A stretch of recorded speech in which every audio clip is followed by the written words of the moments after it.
if you go to McDonald's, anywhere in the world, you will find French fries, or chips, as you call them, and you will find that they're always made from the same potato, the Russet Burbank potato. This is a potato from America that's unusually long and difficult to grow, but that's what they want, because when you're McDonald's, you like those red boxes with a little bouquet of very long chips. It looks really good. And so they insist that all their potatoes be Russet Burbanks, and they further insist that they have no blemishes at all. There's a very common defect of Russet Burbank potatoes called net necrosis. And you've seen potatoes with a little brown line sometimes, or spots that come through it. Well, McDonald's won't buy them if your potatoes have that.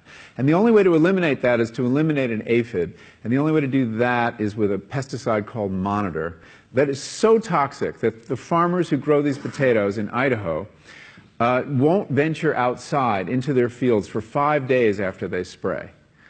And then when they harvest their potatoes, they have to put them in these atmosphere-controlled sheds the size of a football stadium because they're not edible for 6 weeks. They have to off-gas all the chemicals in them.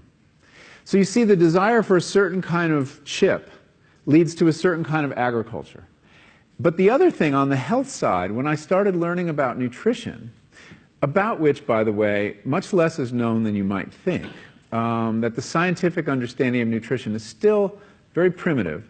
But I learned that what mattered most about one's health was not necessarily the nutrients, good or bad, that you were consuming or staying away from, or even the calorie counts. But what predicted a healthy diet more than anything else is the fact that it was being cooked by a human being and not a corporation. Corporations cook very differently than people do. They use vast amounts of salt, fat, and sugar, much more than you would ever use in your own cooking.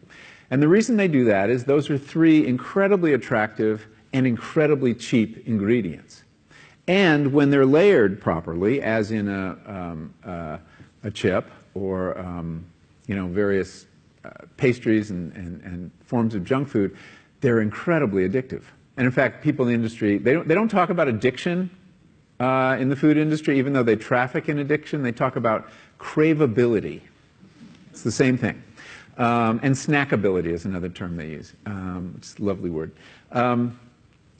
Anyway, so I came to see that cooking has a huge bearing on our health. And in fact, there's been a lot of research in America that shows that even poor women who cook have healthier diets than wealthy women who don't. So you see, the usual class bias in the quality of diet is overtaken by this fact, this key fact. Who's cooking your food?